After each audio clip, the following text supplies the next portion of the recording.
bodinya kokoh dan nggak pernah rusak. Semua pujian selalu dikeluarkan untuk Suzuki ketika kami membahas Honda atau Yamaha. Tapi, apa kalian mau beli? No, thank you. Lampu masih full bolam semua, speedometer masih full analog, dan semuanya masih sama, termasuk spion purba ini. Dan yang paling kasihan di sini ya salesnya, yang bingung cara jualnya, gimana cara ngasih tahu kelebihannya kepada customer yang akan membelinya, karena memang jadul semua.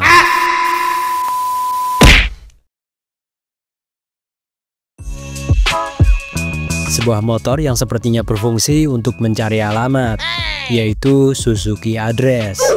Saat peluncurannya, para fans mengira ini bakal laku dengan desain elegan dan lekukan yang gak terlalu. Harganya juga tergolong murah kala itu, namun nyatanya sebulan hanya laku 1. Mari kita bahas di video ini.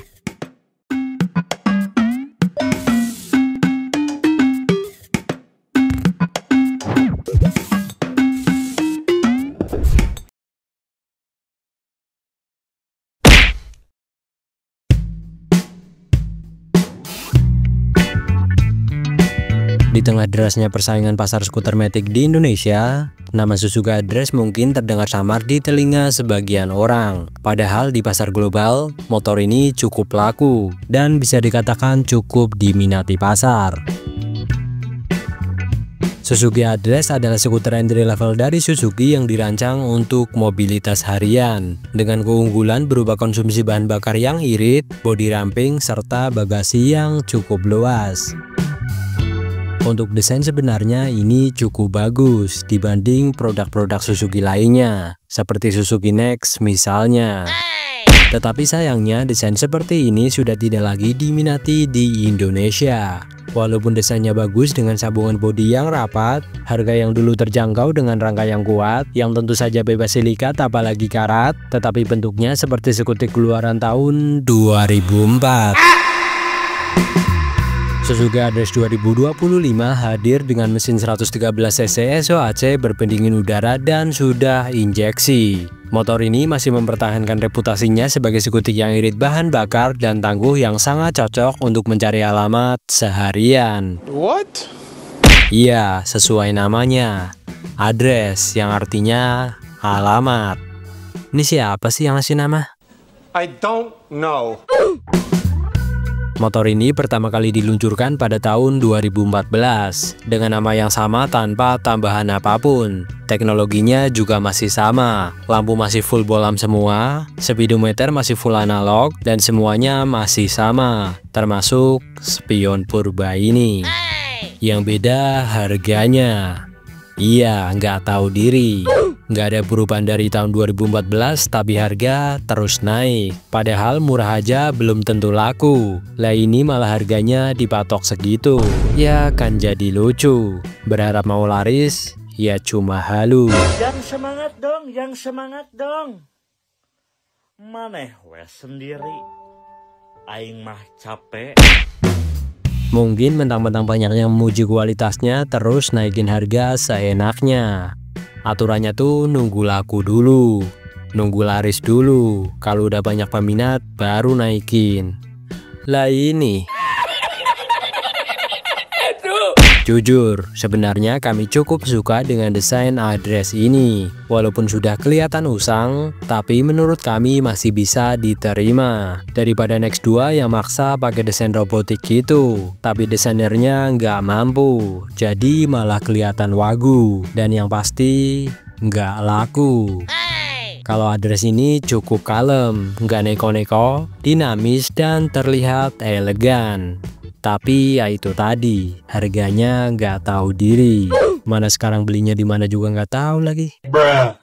Dan yang paling kasihan di sini ya salesnya, yang bingung cara jualnya, gimana cara ngasih tahu kelebihannya kepada customer yang akan membelinya, karena memang jadul semua. Semuanya masih pakai teknologi purba. Apalagi kalau calon customer sudah tahu harganya, pastinya bakal lebih milih Honda atau Yamaha.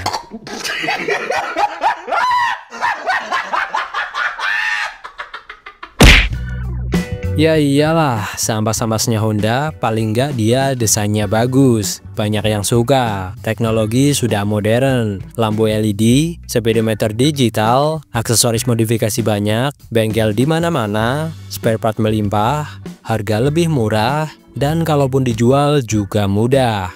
Nggak kayak ini yang desainnya kelihatan murah, tapi bandrol harganya kayak barang mewah. Jual kembalinya juga susah. Dan kalau nggak laku-laku ya berakhir di tempat sampah.